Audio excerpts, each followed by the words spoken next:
وعليكم السلام. بكم تبيع اليقين أيها الفقهاء؟ الرقم. اسمع يا أبا حكيم، لن أبيع بالسعر القديم. ولم لا يا بني؟ هذا سعر نبيع ونشتري به أنا وأبو وائل، وكلانا مرتاح في ذلك منذ زمن طويل. أرأيت؟ ماذا؟ أنت قلتها بنفسك منذ زمن طويل. نعم يا بني، فأنا وأبو وائل بدأنا تجارتنا معا. اسمع يا أبا حكيم، اليوم أنا سيد هذا المكان، وقد أعطاني عمي الإذن في أن أفعل ما يحلو لي ثقة منه بي. وقد راجعت هذا السجل فوجدت أن تجارة عمي معك هي أردأ تجارة في هذا السوق. وكذلك أنا، ربحي قليل لأن ليست هذه تجارة. ما تصنعونه ليس بالتجارة التي أعرف، تبيعون وتشترون بلا أي ربح. هذه تجارة أم خسارة؟ صدقت، فما نربحه في الغالب قليل لأن الربح ليس هما لنا. ما تفعلونه سيذهب عبثا ولا أحب أن أخوض فيه. يا جاهل، إن رأيت ربحنا قليلا في هذا فإننا نحمد الله، لأن هؤلاء الفقراء يستطيعون شراء بضاعتنا وإعالة أبنائهم من جراء ذلك. إنك حقا لا تفهم. يا سيدي، يا سيدي، ماذا هناك يا جاهل؟ لقد فتح سيدي عينيه، ضغط على يدي بيده، أحسست بها دافئة كما كانت قبل مرضه. اذهب واحضر لي شرابا. هيا.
السلام عليكم. وعليكم السلام.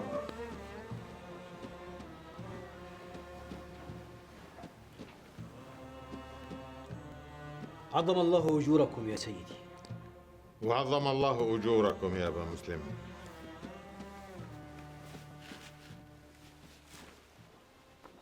صدقني يا عم، إن ما فعله طلحة فعله من تلقاء نفسه.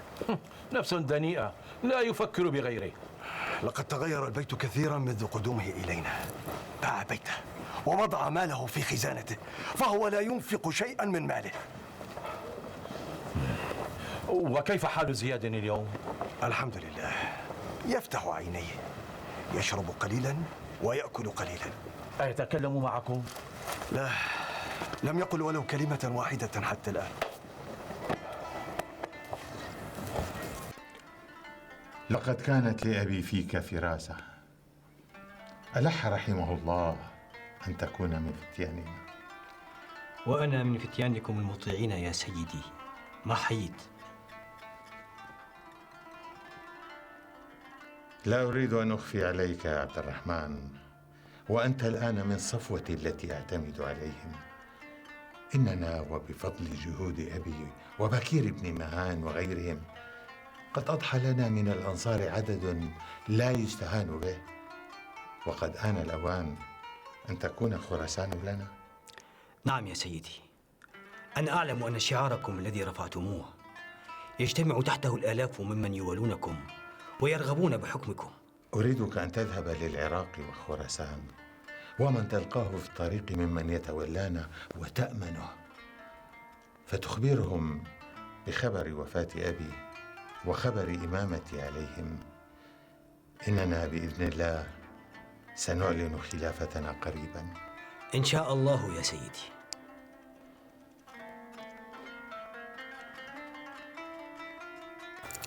هيا يا سيدي، تشجع وقم، عد إلى ما كنت عليه، فأننا والله نشتاق لسماع صوتك. قم يا سيدي قم، فأن طلحة لن يحل محلك. ماذا يا سيدي؟ ماذا قلت؟ والله لا أفهم ما تقول. لقد أساء طلحة إلى بعض أصحابك من التجار كأبي حكيم، ولم يعد لأبي حكيم رغبة في التعامل معه. ثم أنه قد سألني أكثر من مرة عن أملاكك وعن السجل الذي تكتب فيه كل صغيرة وكبيرة، لكنني لم أدله، وهو يبحث عنه دون كلل أو ملل، ولا أدري إن كان قد ظفر به أم لم يظفر. قل لي يا سيدي، هل أبلغ سيدتي زينب بذلك؟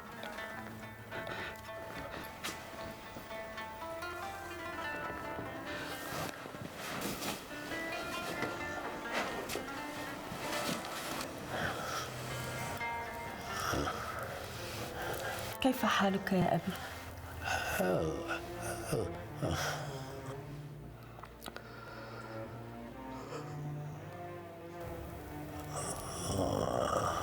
قال الله تعالى: لا تدعوا اليوم ثبورا واحدا وادعوا ثبورا كثيرا. هل عندك علم بهذه الآية؟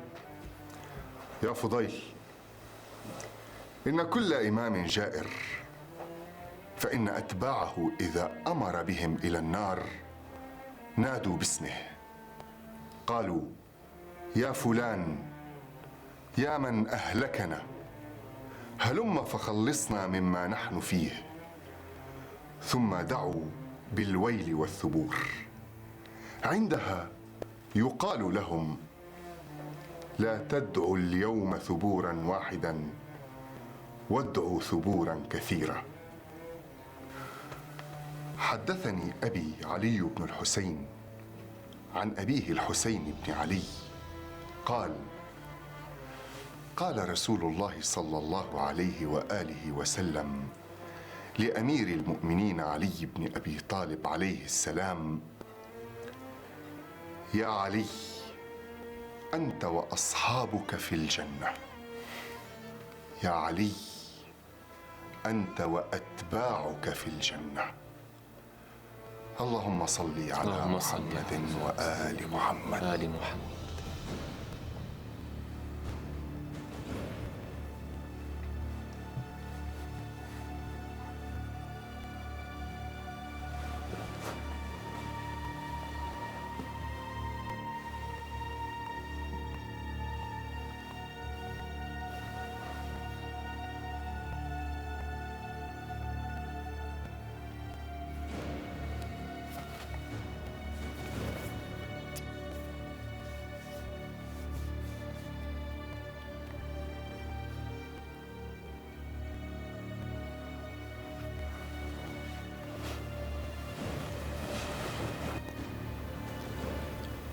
اللهم أني كلما قد تهيأت وتعبأت وقمت للصلاة بين يديك وناجيتك، فألقيت علي نعاسا إذا أنا صليت، وسلبتني مناجاتك إذا أنا ناجيت. سيدي، لعلك عن بابك طردتني، وعن خدمتك نحيتني، أو لعلك رأيتني مستخفا بحقك فأقصيتني، أو لعلك رأيتني غير شاكر لنعمائك فحرمتني، أو لعلك لم تحب أن تسمع دعائي فبعدتني. إلهي، أنت الغفور الرحيم، وأنا عبدك الذليل بين يديك فاغفر لي إلهي.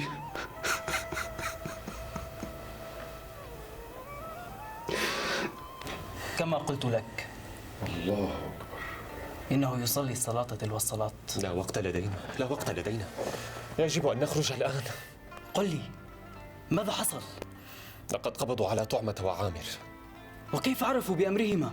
إن لهم من العيون ما يكفي لرصد أنفاس المسلمين جميعا، وأخاف أن يصل الأمر إلى الحسن بن السلط واليهم على الكوفة، فيكون أسرع إلى زيد منا. علينا أن نتحرك سريعا. أنا سأهيئ الراحلة، وأنت عندما ينتهي من صلاته أخبره بالأمر قبل أن يصلي الأخرى. حسنا، هيا أسرع.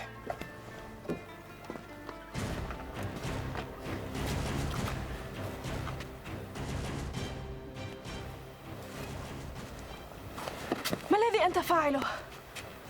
أنا خارج مع زيد بن علي. لم أصدق أنك عدت إلينا ولأولادك. إن عدت حيا فأنا لهم، وإن لم أعد فلهم الله يتكفلهم ويرعاهم. أراكم على خير. خذني معك يا أبي.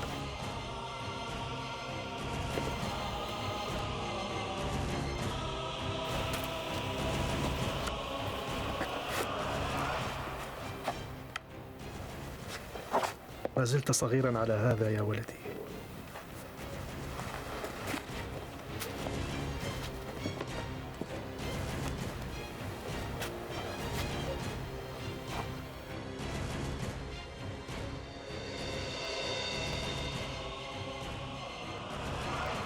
يا أبا عبد الله، هذا الرجل يجادلني فيما يفعل. وما يفعل؟ يغافل باعة السوق فيأخذ من بضائعهم ويعطيها للمحتاجين، ويقول عما يفعله إنه خير. وما هي حجتك في ذلك؟ هل لك بالقرآن كتاب الله؟ وما الذي جهلته من القرآن؟ قول الله عز وجل: من جاء بالحسنة فله 10 أمثالها، ومن جاء بالسيئة فلا يجزى إلا مثلها. وإني لما سرقت الرغيفين كانت سيئتين، ولما سرقت الرمانتين كانت سيئتين، فهذه 4 سيئات. فلما تصدقت بكل واحد من الرغيفين والرمانتين أصبحت عندي 40 حسنة، فانتقص من 40 حسنة 4 سيئات، بقي لي 36 حسنة. أنت الجاهل بكتاب الله.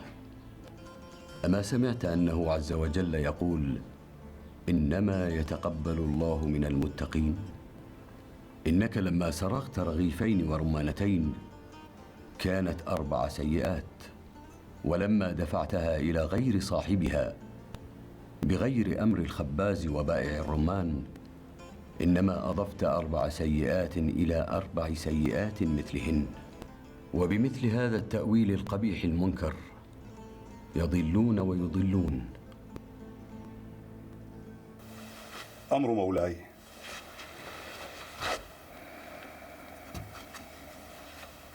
مولاي، ألم يحن وقت التفكير بالزواج؟ ولما تفاتحني بهذا الأمر؟ لكي لا تلقى وجه ربك وأنت أعزب. وهل هناك امرأة ما؟ الكثيرات يا مولاي، كلهن أميرات ذوات حسب ونسب وأمويات. معك حق، أريد أن أتزوج أميرة أموية.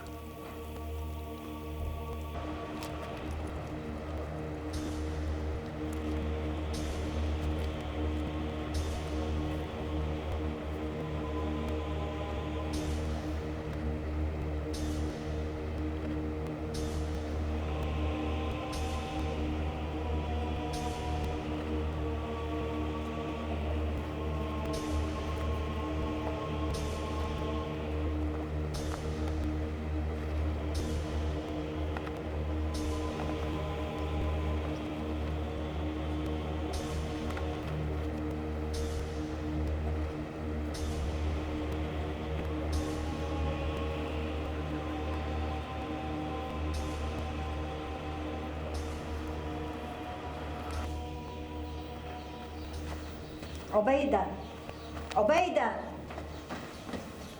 ما بك يا عمة؟ سمعت من أفراد عائلة الخليفة هشام أنه يبحث عن امرأة كزوجة له عوضا عن أم حكيم. حقا؟ وعلى من وقع اختياره؟ ليس بعد. وكيف له أن يحظى بامرأة جميلة بهية الطلة كأم حكيم؟ كم كنت أغبطها على محبته لها. ولم يكن ذلك يرضيها، دائما كانت تتعالى. سمعت مرارا من خلال زياراتي المتكررة لزوجة مسلمة بن هشام، كانوا يخوضون بتململ الخليفة وشكواه الدائمة. من إهمالها إياه يحق لخليفة المسلمين أن يحظى بزوجة يرتاح لها كي يتفرغ لشؤون البلاد. قيل لي إن الخليفة يفكر بفتاة أموية الأصل، وربما من سيقع عليها الاختيار؟ أرجوك يا عمة، لا أريد أن أمني نفسي به. تفاءلوا بالخير تجدوه، وقد ذكروا أمامه كل الأميرات الأمويات وأنت من بينهن. والله لو كنت أمامه على الدوام لما رماني بنظرة. أنا أعرف نصيبي، تربيت يتيمة الأب والأم، وعانيت من الحرمان حتى حسدت كل إنسان والداه على قيد الحياة. عبيدة، وبماذا قصرت معك لتكوني بكل هذا اليأس؟ يا عمة، لو كان لي أب حي لكان الآن أميراً على ولاية أو وزيراً للخليفة، ولكنت وجدت الخطاب يتهافتون على بابنا. أنت بجميع الأحوال أميرة، وأميرة أموية كما يرغب الخليفة، تقاربينه بالنسب وتلتقين معه في أصول العائلة، وفوق كل هذا فأنت فتاة شابة وجميلة.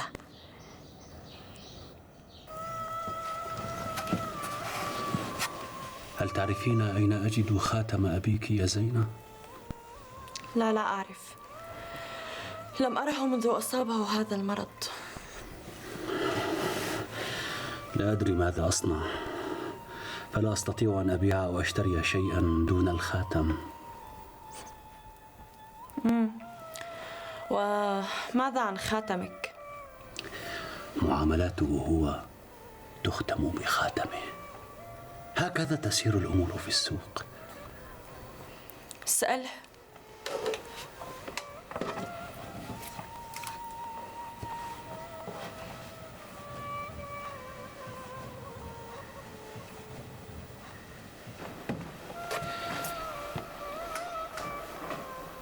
أما زلت مريضا؟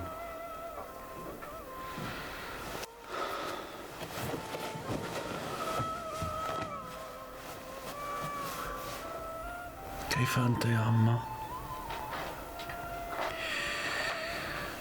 أريد أن أشتري لك عقارا ولا أجد الخاتم،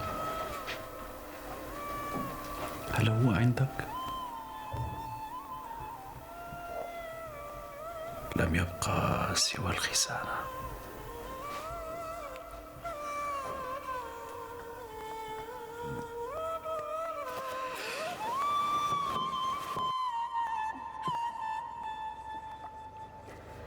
وأين سنلتقي ببقية الفرسان يا عطية؟ اتفقنا أن نلتقي على مسيرة يوم من هنا. كما أتمنى الشهادة في سبيل الله وفي نصرة زيد بن علي. والله ليس أحب إلى قلبي من الشهادة في سبيل الله وفي نصرة أهل بيت نبيه. سم بالله يا أخي. بسم الله.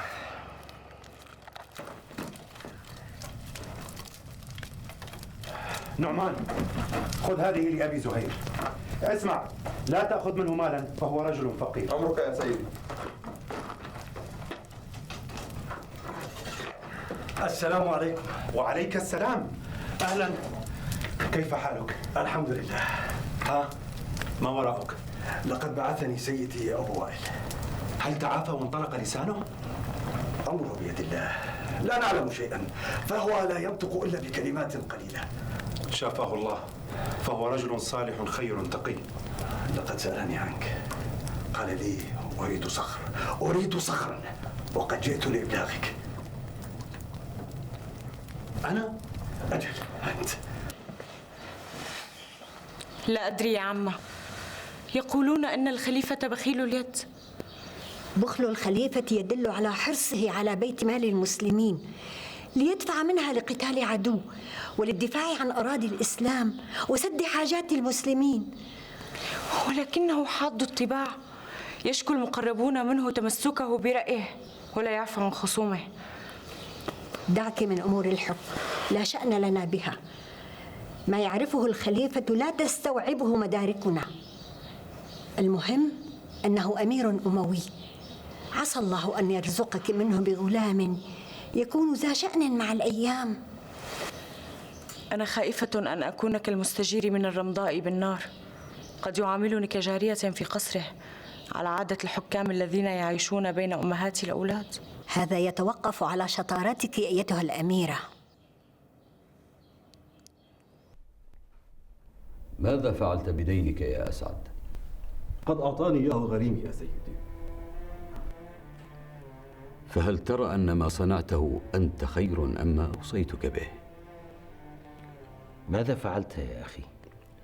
كان لي على بعض بني الحسن مالا، وقد أعياني أخذه، وأخذ يتباطأ حتى جرى بيني وبينه كلام، ولم أكن آمن أن يجري الشيطان بيني وبينه في ذلك ما أغتم به.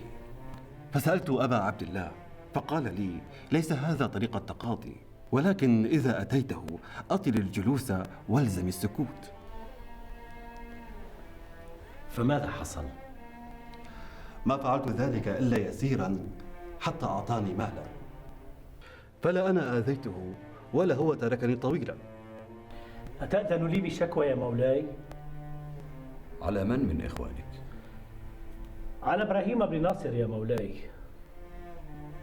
يا إبراهيم، ما لمصادف يشكوك؟ يشكوني لأني استقضيت حقي، وكيف يكون طلب حق سوءا يا ابن رسول الله؟ أرأيت ما قال الله عز وجل في كتابه: يخافون سوء الحساب؟ أترى أنهم خافوا الله أن يجور عليهم فكان جوره هو سوء الحساب؟ لا والله، ما خافوا إلا الاستقضاء، فسماه الله عز وجل سوء الحساب. فمن استقضى به فقد أساء. قال تعالى: ولا تنسوا الفضل بينكم. أعندك علم بعمي زيد؟ اجلس وهات ما عندك، اجلس. لقد رأيتها يا مولاي. ومن هي؟ أميرة أموية مثل ما تحب، جميلة ومؤدبة وحافظة للقرآن. ومتى يمكنني أن أراها؟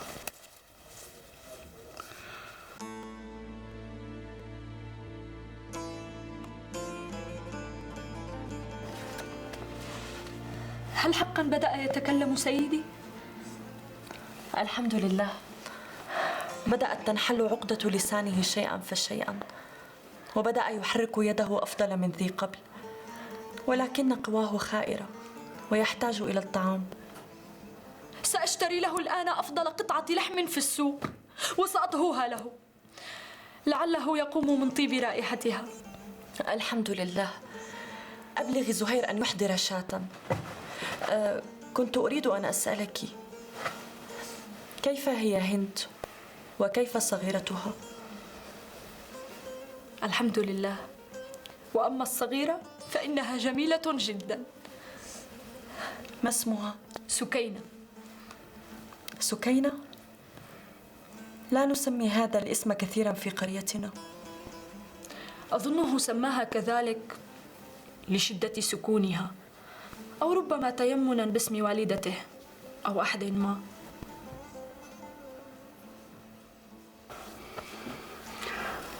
تحدث إليه يا صخر، إنه يسمعك. أجرك الله يا عم، لا تبتئس. لقد روي أن سهر ليلة من مرض أو وجع أعظم أجرا من عبادة سنة. ونعم بالله. كيف حال ابنتك؟ الحمد لله، هي بخير. إنها نعمة من الله بها علي.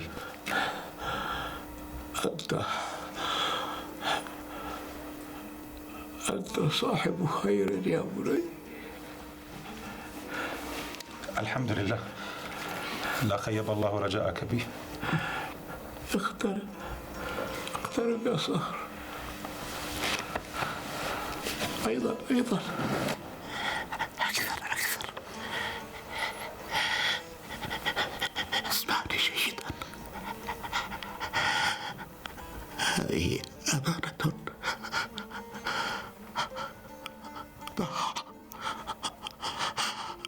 ضع عندك أمانة لي. خذ.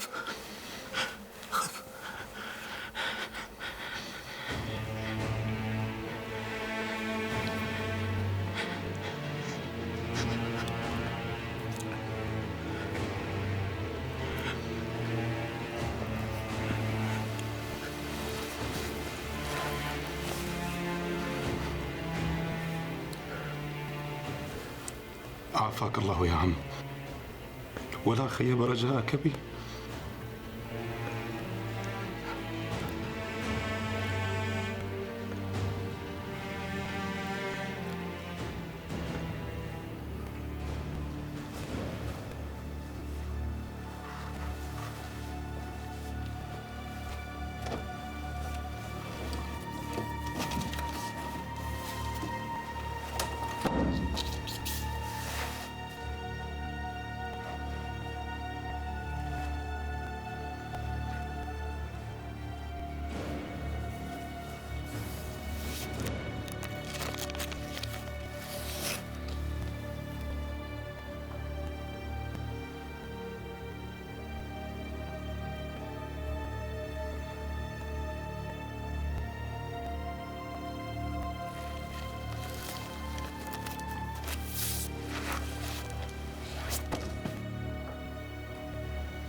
ما هذا الطعام الفاخر؟ كأنه أعد للسلطان أو لقائد الجيش. هو كذلك يا أمي. والحكيم ماذا قلت؟ سأحدثكم عن قصة الطعام وأنتم تأكلون، والآن هيا كلوا ولا تضيعوا عليكم فرصة هذا الطعام الشهي، ولا تنغصوا علي ليلتي.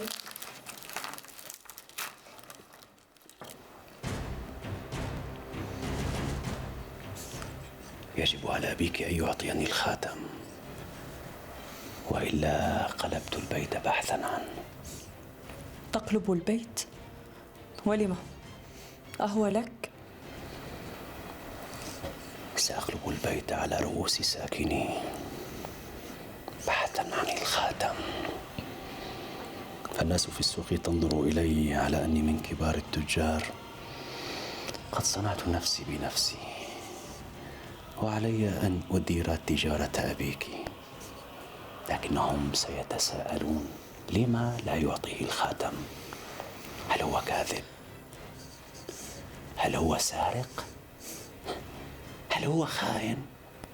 ماذا سيقولون؟ وقد يقولون إن ابن زياد سيدير معاملاته بنفسه ويشفى. أحسن الظن بالناس وبنفسك يا ابن عمي. لا أظنه سيعود كما كان. أغلب الظن أنه أقرب إلى الموت. أعوذ بالله، ما الذي تقوله؟ بإذن الله سيتعافى قريبا.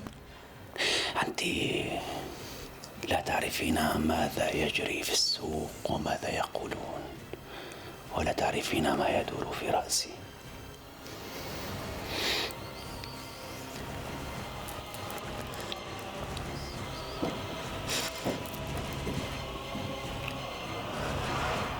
بحفظ الله ورعايته.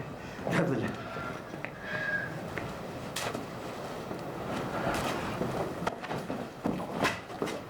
ماذا يفعل هذا الحداد هنا؟ جاء ليصلح نافذة تعطلت. يصلح النافذة بدون أدوات؟ لم تكن النافذة تحتاج كثيرا من الجهد والعدة يا طلحة. قل يا سيدي يا أحمق. يا سيدي يا أحمق. اغرب عن وجهي أيها المأفون، اغرب.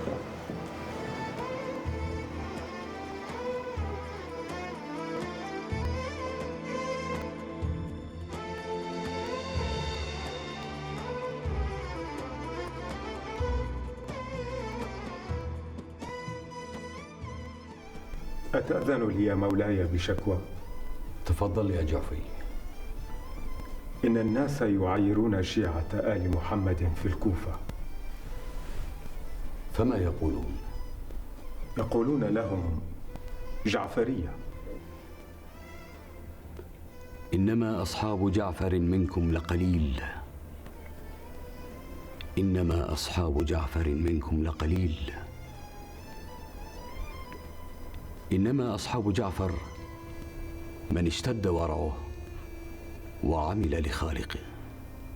رحم الله عبدا حببنا إلى الناس ولم يبغضنا إليهم، وأيم الله لو يروون محاسن كلامنا لكانوا أعز، ولما استطاع أحد أن يتعلق عليهم بشيء.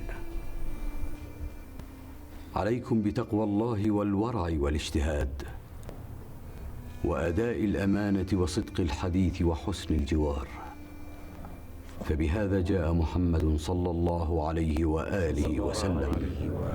صلوا في عشائركم وصلوا أرحامكم وعودوا مرضاكم واحضروا جنائزكم. كونوا لنا زينا ولا تكونوا علينا شينا. حببونا إلى الناس ولا تبغضونا. جروا إلينا كل مودة وادفعوا عنا كل قبيح.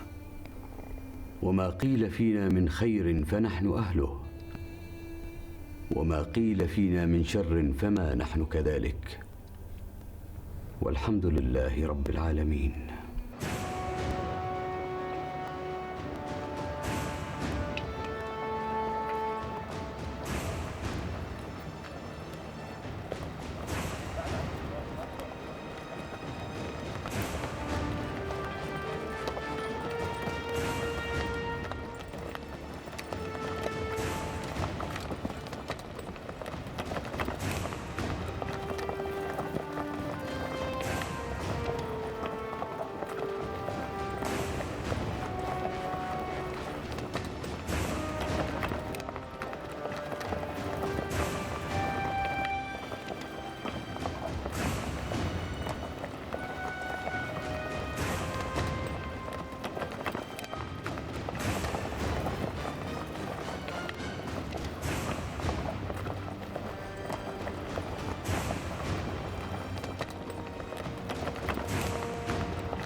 نبيت ليلتنا هنا نرتاح وترتاح خيولنا، فالمكان مناسب.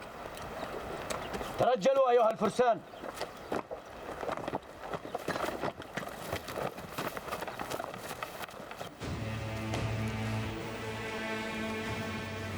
يا ابنتي، لقد عوضك الله عن صبرك كل خير، وأريد أن أسدي إليك نصيحة تنفعك في حياتك الجديدة. قولي يا عمة، ما عشت إن لم أسمع كلامك. انتبهي إلى موضع عينيه، فلا يرى ما يسوءه منك، ولا يريبه منك ما تخرجين عن كونك زوجة. أنت الآن من أهله وموضع سره. تقربي إليه بما يحب أن يرى ويسمع، وليكن ريحك عطرا يدخل إلى نفسه سحرا يقربه إليك. أريحي وسادته، واجعلي من المحبة رابطا يقوده دائما إليك.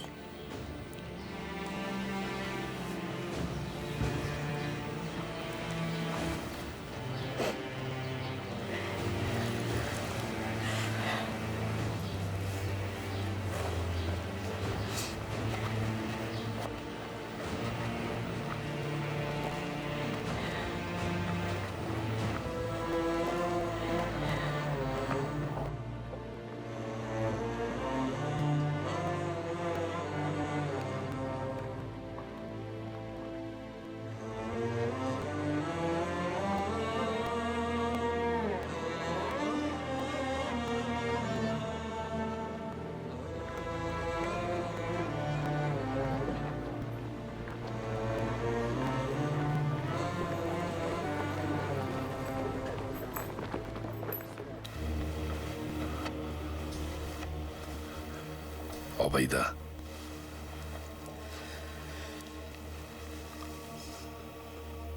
كم أنت جميلة. أنا طوع أمر زوجي. مرحبا بك في القصر. القصر قيمته بصاحبه، فأي كوخ يجمعنا أجده قصرا طالما أنت تظلل علي فيه. هل يخبرني مولاي بما يحب لأفعله وما يكره لأتحاشاه؟ أحب أن تكوني كما أنت. إن من العلماء من يحب أن يخزن علمه ولا يؤخذ عنه، فذاك في الدرك الأول من النار. ومن العلماء من إذا وعظ أنف، وإذا وعظ عنف، فذاك في الدرك الثاني من النار.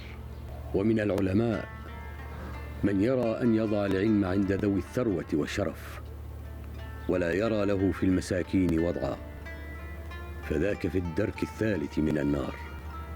ومن العلماء من يذهب في علمه مذهب الجبابرة والسلاطين، فإن رد عليه شيء من قوله أو قصر في شيء من أمره غضب، فذاك في الدرك الرابع من النار. ومن العلماء من يطلب أحاديث اليهود والنصارى ليغزر به ويكثر به حديثه، فذاك في الدرك الخامس من النار. ومن العلماء من يضع نفسه للفتيا ويقول سلوني، ولعله لا يصيب حرفا واحدا، والله لا يحب المتكلفين، فذاك في الدرك السادس من النار. ومن العلماء من يتخذ علمه مروءة وعقلا، فذاك في الدرك السابع من النار. يا هند، القصة أكبر من الختم والخاتم. عمي ابن زياد نقل لي كل أملاكه بيع شراء. كل أملاكه؟ يا عمّا، دون أخذ ورد، أريد الخاتم. لا خاتم ولا خاتم، لا خاتم. اغفر لي يا عمّا. هل بلغك أمر الجيوش التي تتجه إلى الكوفة؟ نعم يا جابر، ما أسرع ما تهيأ هؤلاء لقتال حفيد رسول الله. أتأمرنا بشيء يا سيدي؟ ليس لي من الأمر شيء يا جابر، لولا ما قضى الله تعالى علينا من التسليم لما ورثناه من آبائنا، ألا يخرج خارج بعد الحسين، لما منعني عن جهادي إياهم مانع. ما تقول في الإمام الصادق يا أبا الحسين؟ إن جعفر بن محمد إمامنا في الدنيا والدين، ولا يخفى عليكم ما يفعل بنو أمية في السجون من التعذيب والتنكيل، فوالله لا آمن على نفسي ولا عليكم. وماذا نصنع يا أبا الحسين الآن وقد تواعدنا مع القوم؟ سنخرج قبل موعدنا حتى لا يدركنا جنود هشام.